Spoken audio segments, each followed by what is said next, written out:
Hello everyone, welcome to my table. And today we're talking about Off by Mortis Ghost, an RPG Maker game made in 2008 that was heavily stylized, originally French, and had an off feeling about it. It's been a long time favorite game of mine, and I have gone back to it and replayed it many times, as well as jumping into the fan game scene when it came to games like Home and 1 being some of the best that I've played. But Off is an indie classic on the levels of Ib and Undertale, and it is a classic that deserves to be immortalized in D&D as well as for its 15th anniversary, which is what I have done today, so that you could go through an adventure through the zones if you see fit. I will also remind everyone, if you ever wish to play Off, there is a link to the English translation in the description. As well, if you wish to vote for what I make a homebrew next, make sure to stick around to the end of the video to see what to type in the comments to vote. Or you can join my Patreon and vote there, where if you pledge you get access to all my D&D homebrews from the past, including this one. Now we move on to the homebrew, and we shall start with the character options, in this case the race of the Elsen. These entities generally dress very sterile, business-like attire, which seems to be related to their jobs. They have a limited awareness of both themselves and their environments. However, their attitudes and actions vary depending on where they are. They have a wide range of personalities, even though they are normally very stressed or neurotic. They appear to be human, but their faces display blank, emotionless expressions. Their eyes have a shading that both conveys the sense of being bloodshot and having black eyes, which may indicate the physical suffering. All inhabitants look the same with different degrees in clothing. Most wear a white-colored long-sleeve shirt with black dress pants and a black tie. This, however, can change based on the environment. Most Elsen are extremely timid, most seeing them have mild degrees of neurosis as well as other physical impairments. They start easily, but things depend on various zones and the terms of specific kinds of timidness they may take. Be careful fighting one, however, for their anger and stress may cause them to enter a burned state. By choosing Elsen as your D&D race, you get a +2 to your charisma and a +1 to your wisdom as your race bonuses, and they can live up to about 100 years. Elsens can be a variety of alignments, however, from their anxious nature, they prefer lawful alignments, mainly because they bring the most safety for them. You have a walking speed of 30 feet, and you are a medium-sized class. You also gain 2 race abilities, those being Unobtrusive and Burnt. Unobtrusive makes it so they have a +2 to your stealth and persuasion checks, because you are usually unnoticed and underestimated, making you somewhat intriguing. Next is Burnt, which is a special ability based on the Elsens in the game, except for D&D purposes it is, well, reversible. Burnt is an ability that happens when the Elsen is too overstressed, or they think they're in general life-threatening danger. Some in the game transformed at will, so that gave me the option for this D&D homebrew. It can be a special state rather than once-in-a-lifetime thing. When an Elsen becomes burnt, they lose their head and begin expelling black goop.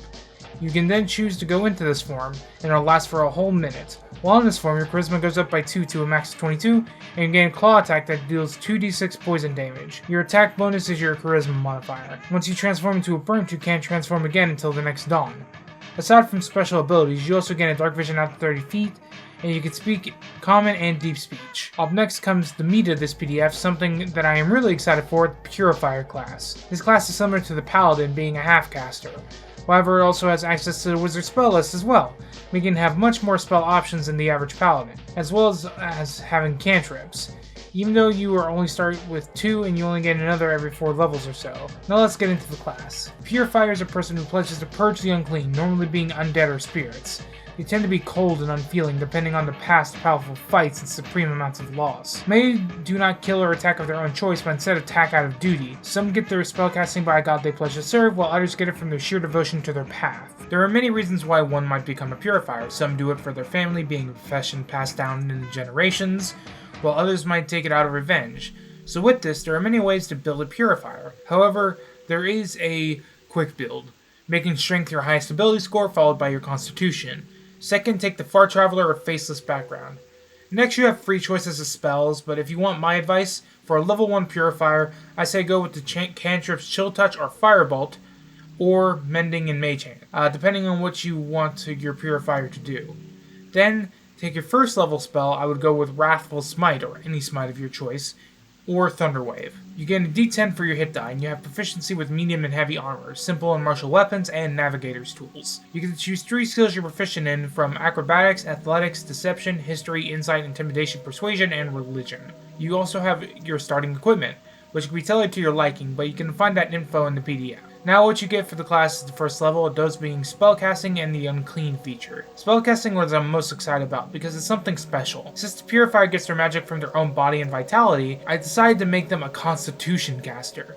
Since there isn't one in core D&D, I thought it'd be a fun little thing to do. So for you, your Constitution score is what you add to your proficiency bonus to make your spell attack modifier and your spell save DC. Next there would be the Unclean feature.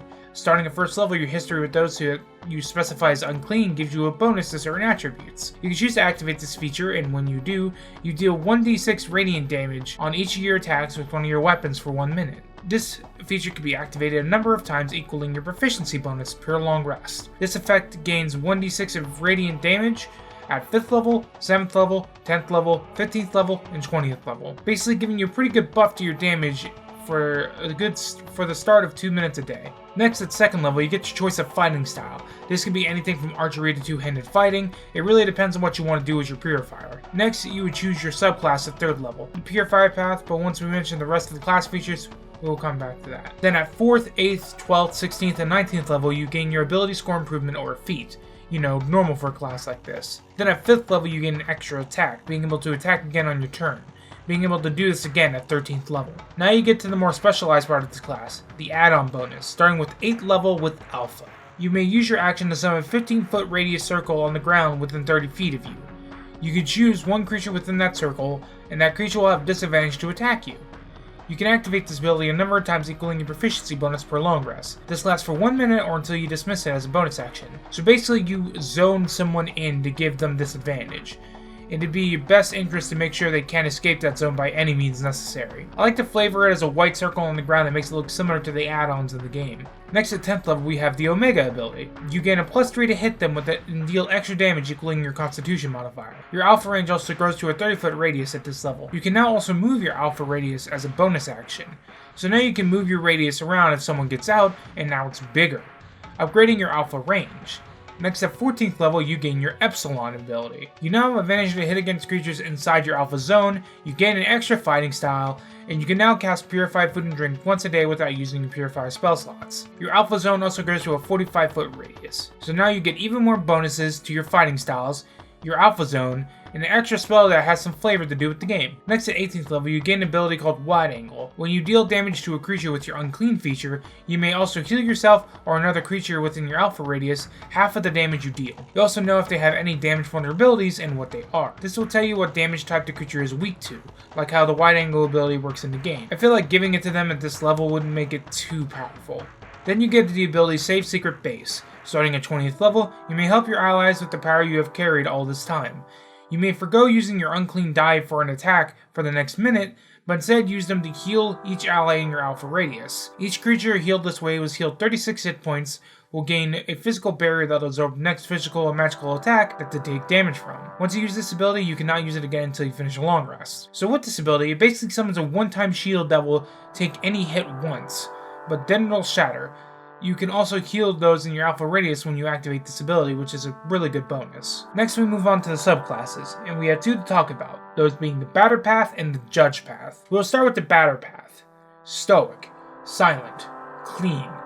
Those of the Batter Path take their burden with no emotion, and they're ready to purify those who need to be purified. These purifiers are always ready to purify at all costs and purge the unclean. The Batter Path is about doing more damage and getting faster. We start with the Run with Courage ability, which you gain at 3rd level. You gain the ability to boost your damage output and your speed. You gain a permanent +1 to your attack roll's damage and a 5-foot addition to your movement speed. Once per long rest, you may also take the maximum dice roll for a weapon attack's damage. Next with Run with Grace, which gives you another 5 feet of movement and another +1 to damage, and now all your weapons attacks are considered magical. We now have Run with Dementia at 9th level, which gives you another +5 feet to your movement, another +1 to your damage, and you gain expertise to one skill of your choice as long as you already have proficiency in it. Then we have Run with Belief at the 11th level, which gives you another +5 feet to your movement, another +1 to your damage, as well as it also gives you an ability to target a creature for purification. Once per long rest, you gain advantage on attack rolls made against them, and if you already have advantage, you cannot roll lower than a 6 on your attack roll. Lastly, we have Ultimate Home Run. Starting at 17th level, you may push your body beyond its limits for a short time, filling every atom of your essence with purifying energy. Once per long rest, you may take a whole turn in combat to transform into a form imbued with magical energy, will last for 1 minute. While in this form, you become immune to non-magical attacks, you gain a +5 to your damage on top of your previous bonuses, and you gain a 10-foot boost to your movement speed, and you'll land a critical hit on an 18, 19, or 20. So let me add this all up. By 11th level, you have an extra 20 feet to your movement and a plus 4 to your damage rolls flatly. Then if you activate your super stat at 17th level, you have an extra 10 feet of movement, giving you an extra 30 feet of movement extra total, and then you gain plus 9 to your damage.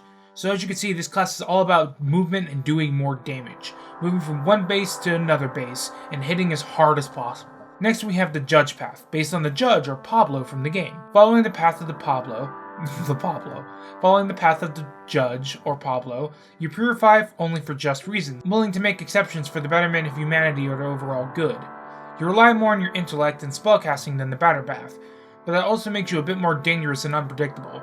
And note, these words are hard to say, so if I mess them up, please go easy on me.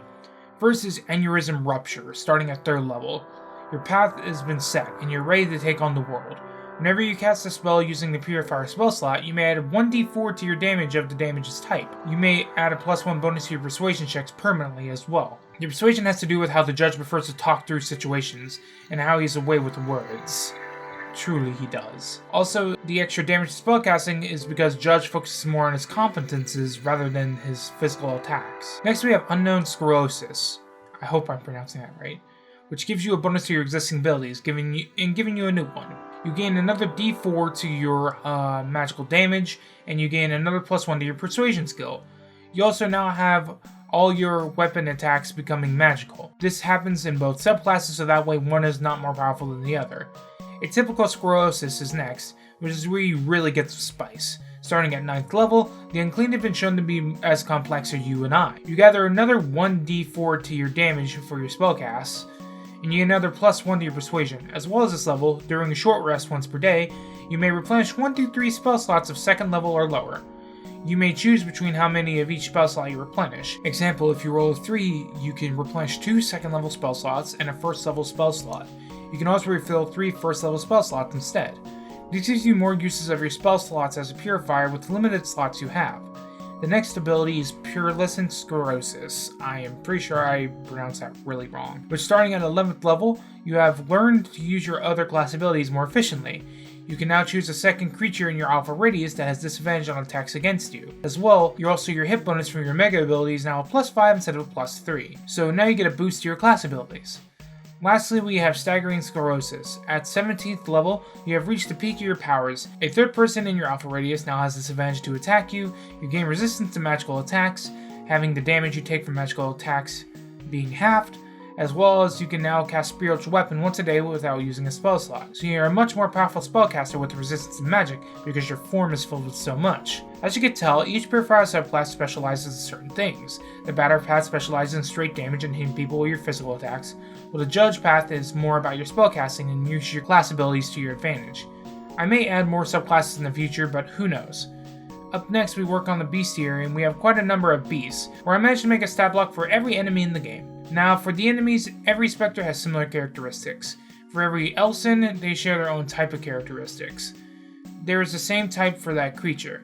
For the Spectres, they are considered undead and have infernal and incorporeal traits. For the Elson, they have the cunning action and death burst abilities and are considered medium humanoids. We'll start with the Burnt, which is a common enemy in the game. They are medium humanoids, unaligned. They have an armor class of 13 hit points, and a speed of 30 feet. They have a challenge rating of 1, and they are immune to blinded, charmed, deafened, and poison.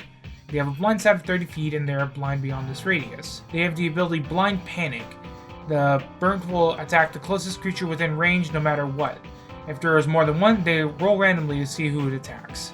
They have a swing attack, which does a d4 plus 2 bludgeoning damage, and then we have the Cavalry Burnt, another medium humanoid Elson that instead has an armor class of 14 and a hit points of 26, which is a slightly higher and more powerful Elson.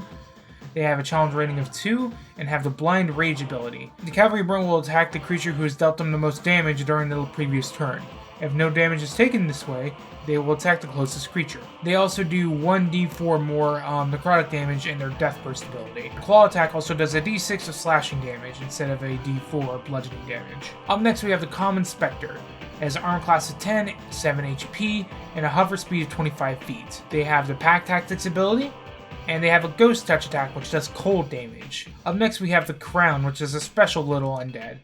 It has an armor class of 12, has 30 hit points, and has a hover speed of 25 feet. It has blind sight out to 30 feet, and is a challenge rating of 2. It also has the ability Damage Transfer. While it's attached to a creature's head, the crown takes only half damage of it, and the creature grappled by the crown takes the other half. With this ability, it has the Crown of Madness attack as its action.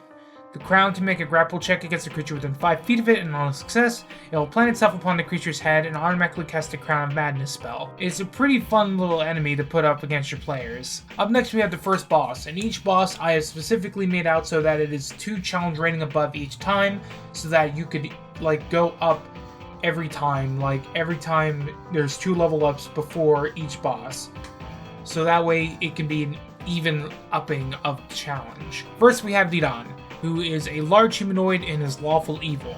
He has an armor class of 15, 92 hit points, and a speed of 30 feet. He's immune to being charmed and frightened, has a dark vision up to 30 feet, and he has damage immunities from bludgeoning, piercing, and slashing damage from non-magical weapons. He speaks common and deep speech and is a challenge rating of 4. He's aggressive, meaning as a bonus action he can move his speed up to a hostile creature he can see. He has the Berserk ability, which means he can go berserk on one of his turns to reference his anger. He has a fear aura, and his attacks are magical. He also has innate spellcasting, which charisma is his spellcasting modifier. He can cast Firebolt, Mending, and Thaumaturgy at will, because loud. Once a day, he can cast Alarm, Bane, Command, and Inflict Wounds. Didon can make 2 attacks. He has multi-attack. He has Minute Hand, which does bludgeoning damage, Hour Hand, which does force damage, and if they fail a DC 10 Constitution saving throw, they'll be put to sleep. He also has an ability called Swept Hand, which recharges on 3 or 4 turns. A creature within 30 feet of Didon must make a DC 14 Wisdom saving throw or become enraged with Didon, and must spend their turn running up and attacking Didon with a melee attack. They may take the saving throw again at the end of their said creature's turn, ending in effect on a success, basically making you enraged with him. Up next is the Pastel Burnt, which is a medium humanoid, which is like the Elsons. Has an armor class of 15, has 120 hit points, and has a speed of 20 feet. It is a challenge rating of 7 for one reason in particular, one ability called Numb to All Else. But first, it has multi-headed. The Pastel Burnt can only be killed by killing each of its 4 heads. It has 2 Elson heads and 2 Burnt heads. Each Elson head has 25 hit points, and each Burnt head has 35 hit points. Once every head is destroyed, it will die. And then the Numb to All Else ability. When the head of a Pastel Burn is struck by an attack, it will screech out in pain and take damage as normal. If attacked anywhere else, it will not show any sign of harm and not take any damage to its hit points. It also has a Death Burst ability, this time doing 4d6 necrotic damage compared to the 2d6 of the previous burns. And it has multi-attack, and it can claw someone twice, with 2d6 plus 4 slashing damage. Up next, and lastly, is the Upside Down Spectre. It is an armor class of 12, has 30 hit points, and has a hover of 25 feet. Its challenge rating of 1, and it has the Upside Down ability. Creatures that are right side up have -3 to hit this creature with melee or spell attacks. Which is just a fun little thing I thought would be funny. Well, we got another homebrew done, and the next one is on the poly-sided horizon. We got some things for you guys to vote on. First, we have Skull the Hero Slayer homebrew, with some magical items and maybe a bestiary. A Sonic the Hedgehog homebrew with a Morbian race and maybe some magical items. A Shaolin Showdown homebrew with a monk subclass and a bunch of magical items from the show. Or a Kingdom Hearts homebrew with Keyblade Wielder class and maybe some spells from the games. Free for you to vote in the comments, but the main vote will be on my Patreon, where you can get today's PDF and all my previous work. I would like to thank my Patreon supporters, Grim and Akumaru, as well as a special thanks to Tiny Ghosty on Twitter and or Tumblr, which I will leave in the description below for the opening cutscene of this video. Thanks so much, Ghosty. Love you. And now I hope you enjoyed the video. Support your local game shops, enjoy your adventures, and roll safely. Safe travels!